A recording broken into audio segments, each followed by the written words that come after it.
Hey guys, this is Chef Bill Mullins. I'm a certified executive chef. I just got my MBA. I'm a certified culinary educator. I'm going to be the instructor for this course. Uh, we are going to go over a few things here. This is going to be our introductory into this module. This course is an asynchronous online course, but has some in-person ability, and I'll explain that as we go through. So a little bit about first, let's get started with the syllabus review, and then we're going to go into some course information. This is my information you can see on the screen. My telephone number, office number is 901-678-5213. My cell phone number is 901-567-9371. That's for text only. It only receives text, doesn't receive voicemails or calls. So if you need to leave me a message, I highly recommend leave it on the office phone. I will get notification on that, or send me an email. That's going to be your best way of contacting me. My email is william.mullins@memphis.edu. Do not send me an email through Canvas because I can't guarantee I'm going to get it all the time, but I will get it this way. Like I said earlier, this course is an asynchronous course. That means you're going to be able to do it at your pace. However, there are going to be some restrictions for that because there are going to be some times that we're going to go over. There will be some online sessions, and we'll talk about that as we get a little further in. So there are no prerequisites for this particular class, which is good. We do recommend that if you haven't already taken at least one culinary class, you should have taken that first. Eventually that will change. The prerequisites will become at least HPRM 2012 Intro to Culinary Arts.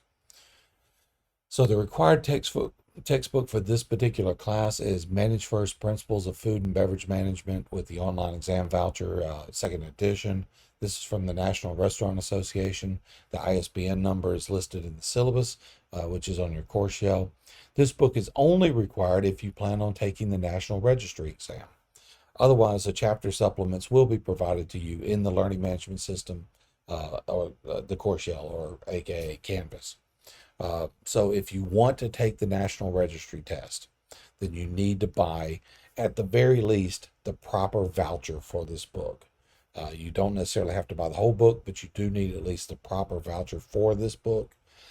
This book comes with, Manage First comes with multiple titles, and if you don't buy the proper one, you won't be able to take the test. So if you have questions about that, I could work with you on that. If you want to take the National Registry test, please let me know. I'm going to put a survey into the course shell at some point in the near future so I can find out who's going to take it, and we can start worrying about scheduling times for that. There is a whole list of learning objectives for this particular class. This class is a little bit different. We're going to talk about some of the different methodologies. The course description here is not correct. I'm going to submit the correct course description and upload it into the course shell. This course is going to be a overview of food and beverage management. So this is a 1-hour credit theory class, and we're going to treat it as such. So you can see there's a whole list of course objectives here, everything from menu design, standardized recipes, ordering procedures. We're going to do some costing. We're going to do recipe costing. We're going to do plate costing. So there is going to be some of that element in there as well. We're going to talk about federal and state and local regulations as pertains to alcohol. We're going to talk about farm to table or farm to fork concerns as well during this whole thing. So this is a lecture course, and it is the expectation of the student will adhere to the course syllabi and the schedule throughout.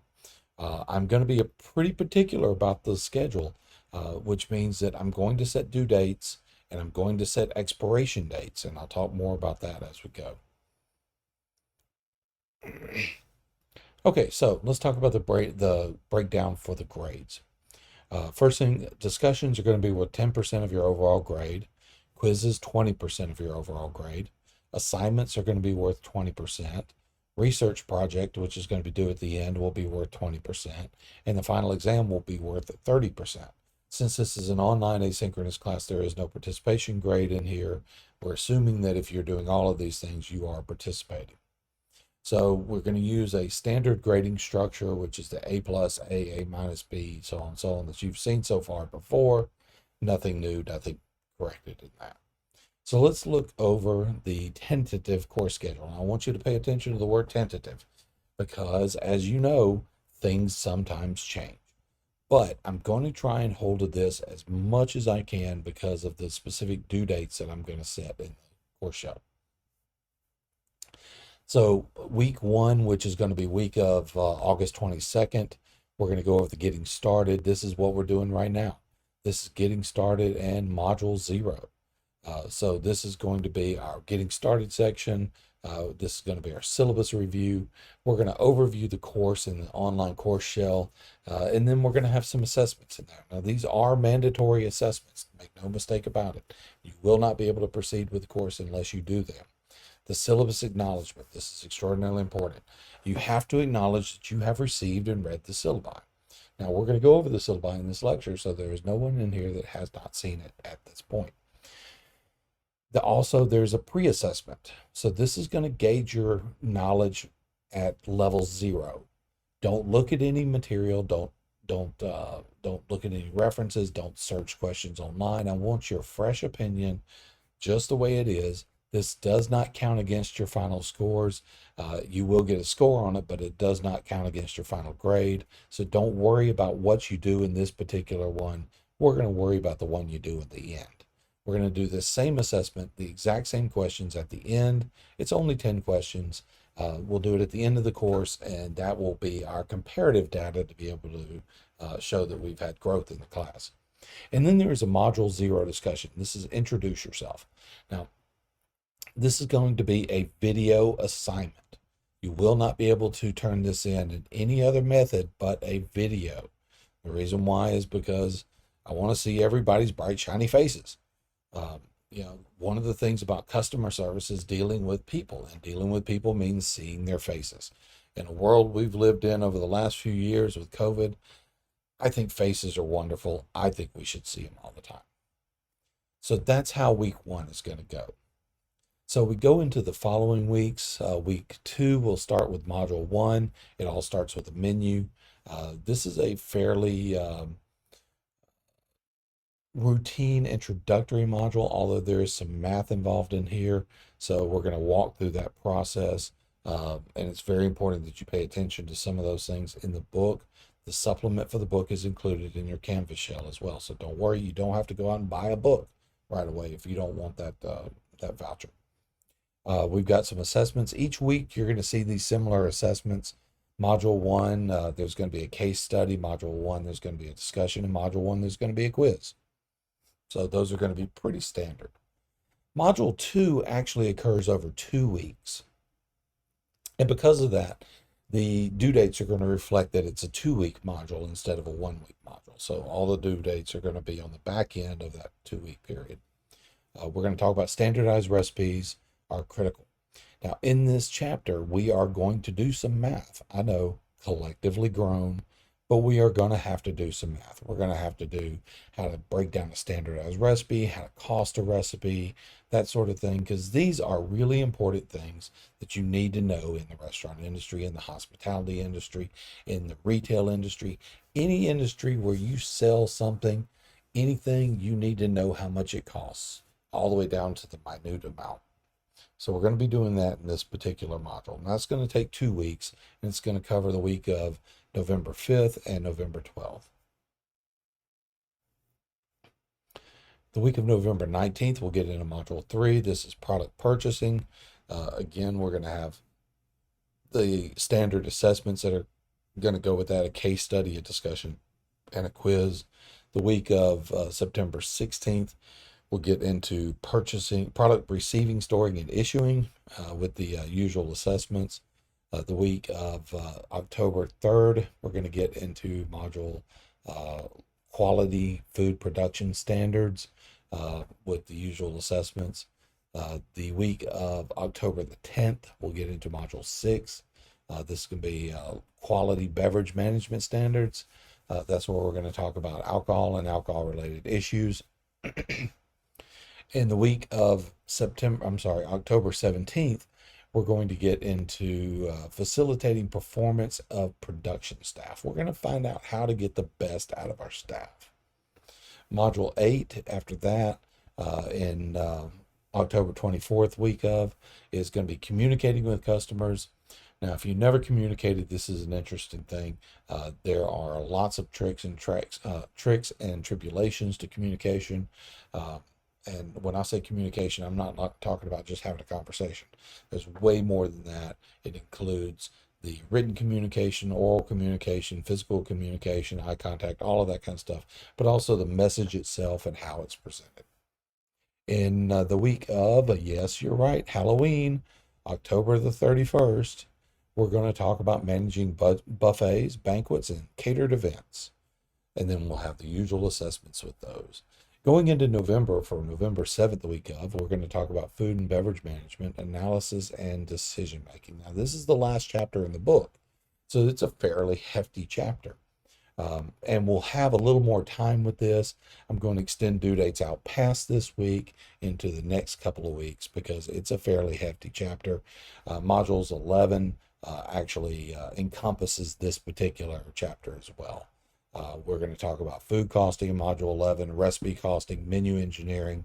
We're going to get into some math in this particular couple of weeks, these last 3 weeks. So because of that, I'm going to have in-person sessions available as well. So if you would like to come to do an in-person session, if you're struggling with the math online, I will be available to do in-person sessions as well. That's going to be part of the hybrid part of this class. And then finally, we'll wrap it up in Module 12 with the week of, on the 28th of November, the week of, after we get back from Thanksgiving. This is going to be a review for the final exam. The research project will be due during that week, which will go into more detail as the course evolves. And then starting the week of December the 2nd will be final exam. Now I will open this up if you want to take it online through the course shell that does not get you the certification.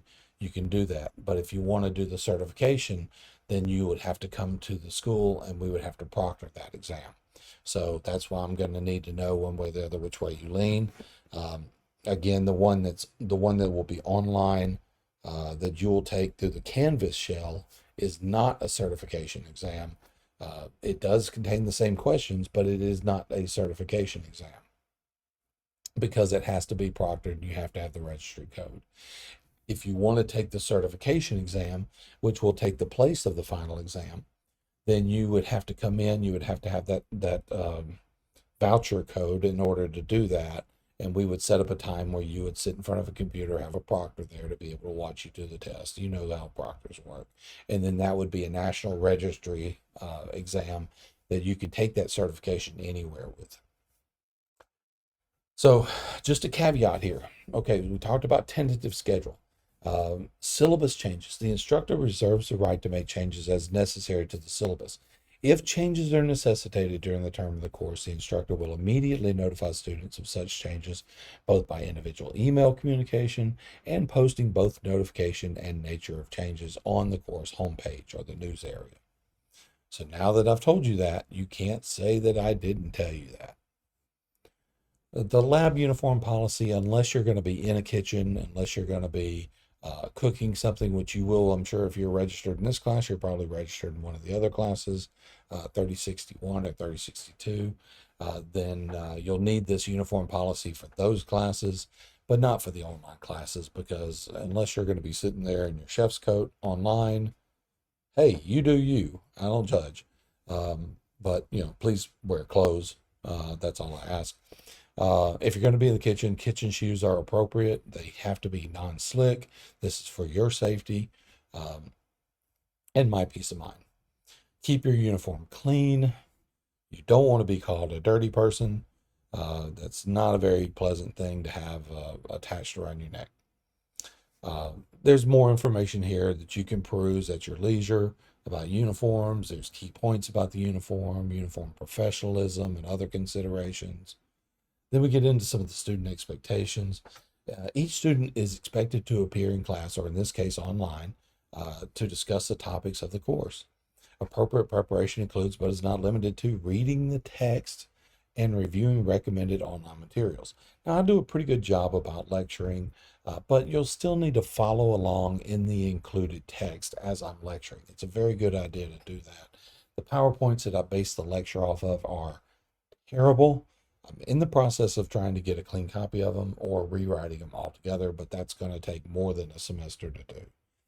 So there is an investment in time on your part. Even though this is a 1 hour class, 1 hour credit class, you should expect to spend between 2 to 3 hours a week on this, including homework.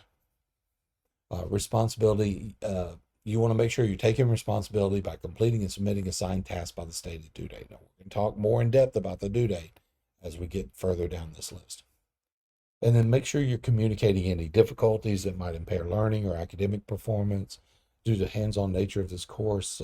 This is a very active course. You're going to have to be engaged in some of the things in here. We're not physically going to be hands-on with cooking and stuff in this course, but you're going to have to interact with the modules. You're going to have to interact with the assignments. Okay.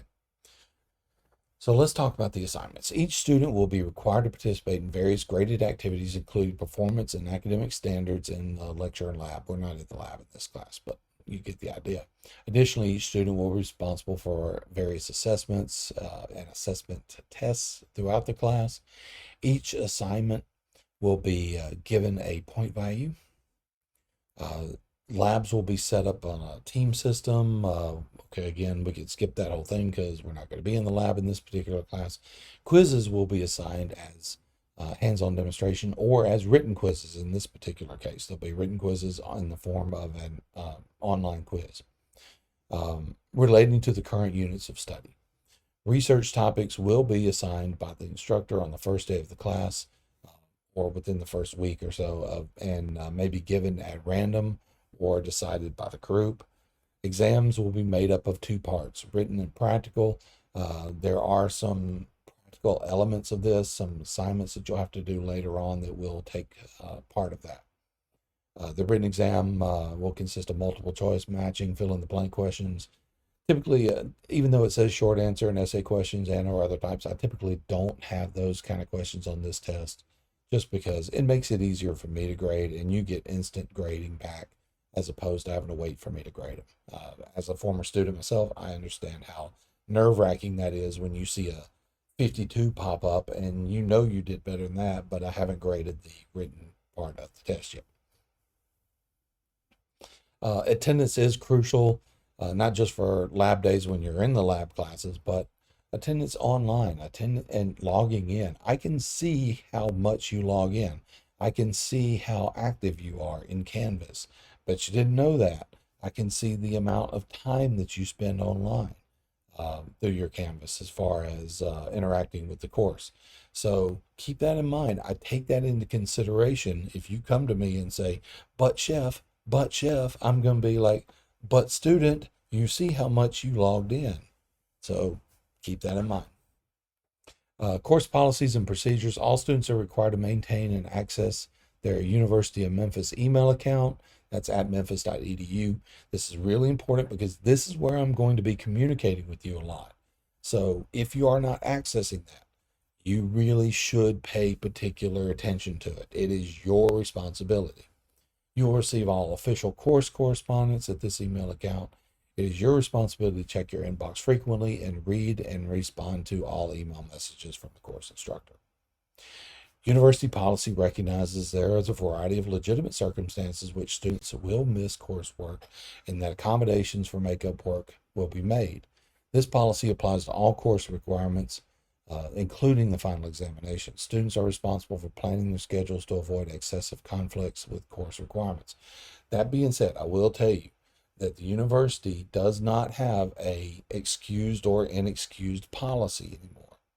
Every absence is considered an inexcused absence, except in the case of medical absences, in which case you will have to prove documentation for that.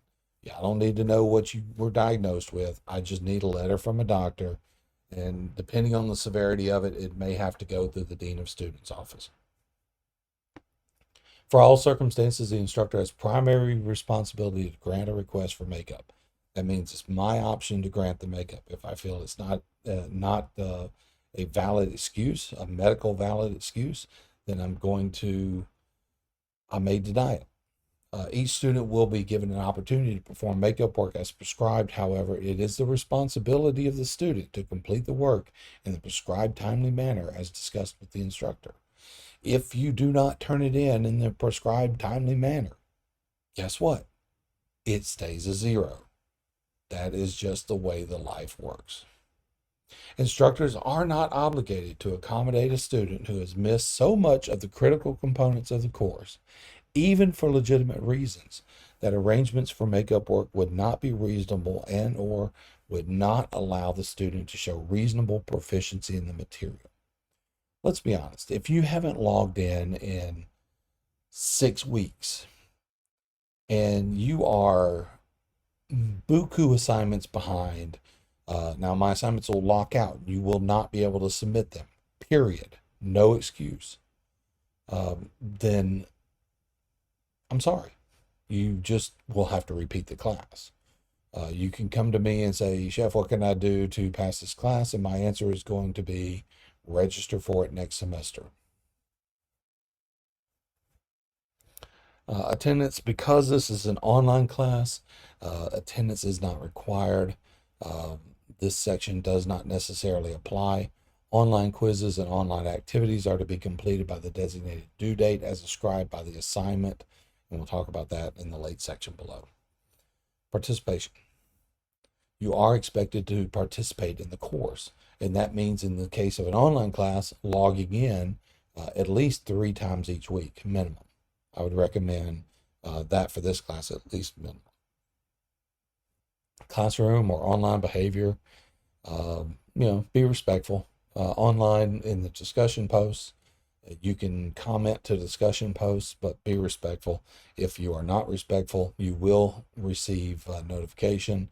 If it elevates too far up, then it will go to the proper channels. There will be absolute 0 tolerance for harassment of any kind online. It is an absolute 0 tolerance for the university. Late assignments. Okay, now here is a very, very important section of the syllabus, and I highly recommend you take a look at this and on paper or download it and take a real good close look at this, because I'm going to be a little inflexible about this. Assignments and projects may be submitted anytime up to and including the due date. Please review all information in the syllabus and related course activities, summary, schedule, or learning management system LMS such as Canvas for all the due dates for formally assessed work. If your work is not submitted on time, that's by the due date listed, the instructor reserves the option to deduct up to 10% of the grade value per late day, up to 50% for tardiness.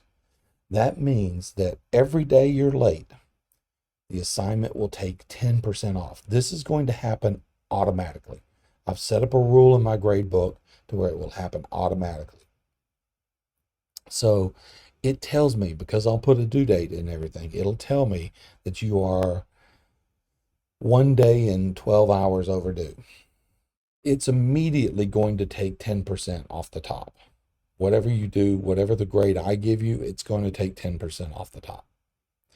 If you're 5 days late, it's going to take 50% off the top. You get how that works. 2 days, 20%, 3 days, 30%, and so on and so on and so on. If you have not submitted it after 7 days of the due date, the assignment will lock out, you will not be able to access it, and it will remain a 0 permanently. I want to be clear about that it will remain a 0 permanently. This is not a class that you're going to go all semester long and at the end of it go, Chef, I need to access these dates. I can't get into it. What do? I can't. Oh my gosh, I'm so far behind. Again, my response is going to be, you can register for it again next semester. Extra credit. Okay. What happens if you need extra credit? This is going to be granted on a case-by-case basis and only with the permission of the instructor. You cannot volunteer for work and then tell me afterward that you did so. I have to know about it in advance. If it's with another instructor, I have to have that instructor's permission, and I have to have my permission to be able to grant that as a extra credit. You can't double dip either. One instructor is going to give you credit, or the other instructor is going to give you credit. That doesn't mean you're going to get it in both locations. Written work. If you're unable to process any of the tests for whatever reason, or any of the assignments for whatever reason, and it's a physical issue, such as an ailment or an illness, then I can look at it as far as being a written assignment possibly. But here's the deal. I have to have notification of that illness or injury. And it has to be an extreme illness or injury. It can't be, Chef, I woke up with the sniffles. Well, you know what? It's an online class. Sniffles don't cut the mustard. So it has to be a extreme illness or injury. And the instructor is contacted prior to the assignment's due date. That's a key function there, prior to the assignment's due date. You can't say 5 weeks after, go, Chef, you remember that time? And I'm going to go, absolutely not. I don't remember that time. I have a hard enough time remembering what I had for breakfast. So, yeah, I'm not keeping up with your stuff. I need you to do that. Major illnesses or injuries should be reported to the Office of the Dean of Students by emailing deanofstudents@memphis.edu. It is a necessary step to receive an exemption from the grounds of illness or injury. Again, these are major illnesses or injuries. It is the student's responsibility to notify the Dean of Students' office. However, keep in mind that university faculty and administrators are mandatory reporters and may do so as well. Minor illnesses or injuries do not need to be reported, but may require an excuse from a doctor's office to be considered by the course instructor. Incomplete grades. This has been confusing in the past. Incomplete grades, the grade of incomplete or I at the end of the semester, is only permitted for medical reasons and must be approved through the Dean of Students' office. No student may be issued an incomplete grade due to tardiness or failure to turn in assignments on time unless they have been approved by the Dean of Students for illness or injury reasons. Because of this, it is important that all work be submitted in a timely manner. There is an appeals process if you feel that the grade is not what it should be. If the student believes the student has been wrongly denied the opportunity to make up work due to disagreement with the instructor about the legitimacy or unavoidability of an absence, the student should pursue the student's complaint using the usual process for appeals of student grievances. That's a lot of students in there. Chairs and deans who have questions about the constitutes an excusable bereavement absence, religious observance, or eligible dependent illness should consult with the senior academic officer of the campus for resolution of this disagreement. Because this is an online class and I'm giving you a wide latitude and assignment due dates, this shouldn't be a problem. But you have that opportunity. I will tell you that you're welcome to avail yourself of that opportunity, but because it is an online class and there is a wide swath of opportunity to turn in the assignment, you're likely not to go any further with it, but you're welcome to avail yourself of it. University policies and procedures. Now, a lot of this is similar stuff that you've seen in other syllabi. I'm going to go over it briefly, but I would encourage you to read it on your own. Adding or dropping courses, if you need to do so, you can do so through the registrar's webpage, or you can go through myuofm.com. myuofm.edu, and use that process. Academic integrity. Attached here, if you've never read it, the Student Code of Rights and Responsibilities. It's a nice little read. It'll take you a few minutes. But basically, it goes through cheating, what constitutes cheating, using a smartphone to access the internet while taking a quiz is an example of it. When you take these quizzes, it's open source material. There's no reason why you should cheat off of anyone. Copyright infringement. A student uses a photograph found on the internet in a presentation without obtaining permission from the photographer. It's really important that if you use a photograph in a presentation that you provide the photograph source and who took it. You can get around this a lot of times by using pexels.com, pexels.com, or other services that provide copyright-free photography. Deception, students give a dishonest excuse when asking for a deadline extension, and you can see there's other things in there. Plagiarism, sabotage, unauthorized collaboration rather. Again, another blurb about classroom behavior, uh, personal or academic challenges, including food and housing insecurity. If you have issues, please reach out to somebody. This is really important. If you're having issues mentally, physically, financially, insecure wise, there are resources on campus that can help you. It's really important that you do this. Don't feel ashamed. There's nothing ashamed about seeking out counseling. If you feel depressed, please get help. I can't ask enough of this because it is one of those things that you may not realize it, but we've all been there. We've all felt despair. It's one of those things that it can be overwhelming, and it's one little thing that sets it off sometimes. So we have tons of resources on campus for students to avail themselves of.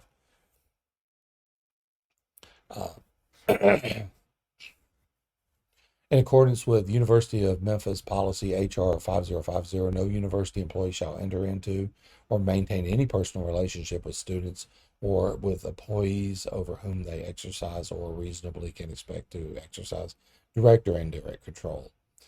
In other words, no university employee shall exercise any direct or indirect control in the areas of academics, administration, supervision, evaluation, counseling, or extracurricular authority over any student or employee with whom the employee has previously been involved in a personal relationship. In other words, there is absolutely no fraternization across the board. Any employee, including faculty, who is currently in a personal relationship or becomes involved in a personal relationship that might be covered by these terms must disclose the relationship immediately. So that's something to keep in mind. Equity, inclusion, and accommodations. This is a long list of materials in here. There are tons of resources for disability resources for students. If you have a disability and need to have that registered, you can go to the Disability Resources for Students or the DRS Center, and they can do that. They can help you with that. Qualified students with disabilities will be provided reasonable and necessary academic accommodations if determined eligible. Prior to granting disability accommodations for this course, the instructor must receive written verification of the student's eligibility for specific accommodations. That being said, I'm not allowed to give accommodations to someone who does not have a disability registered. So that's something to keep in mind. Title IX, the University of Memphis prohibits and will not tolerate sexual misconduct or gender-based discrimination of any kind.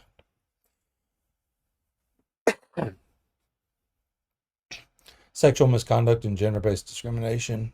The university is obligated to investigate sexual misconduct, including but not limited to sexual assault, sexual harassment, stalking, dating violence, and domestic violence. One thing to keep in mind, if you disclose an incident of sexual misconduct to a faculty member, they have an obligation to report it to the university's Title IX coordinator. This is a requirement. It's a legal requirement. Disclosure may include communication in person, via email, phone, or text, or through in or out of class assignments. It may be a casual reference. It may even be an observation that the instructor sees. Someone comes in covered in bruises one day. All university faculty, administrators, and most university staff are considered mandatory reporters. These are people who are required to report information about known or suspected prohibited conduct whenever the reporter received the information by means of a complaint, report, personal observation, or otherwise, including information learned from third parties. There are a lot of confidential resources on campus. If you need to speak confidentially about an incident of sexual misconduct, please don't hesitate to reach out to the counseling center, the health center, even the Shelby County Rape Crisis Center. If you're in Jackson or Lambeth area, there's the WRAP Domestic Violence Shelter and Sexual Assault Resources. and if you have any other, there's a website there, so you can reach out to OIE as well for any other issues like that. Please, please, please reach out if anything like this ever happens. God help it doesn't, but in case it does. Accommodations for pregnant students, because this is an online class, this typically does not have an issue involved in this unless they go into labor or have complications and they have to be absent from the online class for an extended period of time. That falls under the illness or injury issues. And quite a bit more information about disability resources for students. You can go to the link memphis.edu/DRS for more information. And diversity, equity, and inclusion resources. You can find out more information about things such as counseling services, safe zones, and many more by visiting memphis.edu/biology/DEI-resources.php, which is in the link in the course syllabi. So that is the course syllabi. We're going to go into the course shell next, and we're going to take a look at that.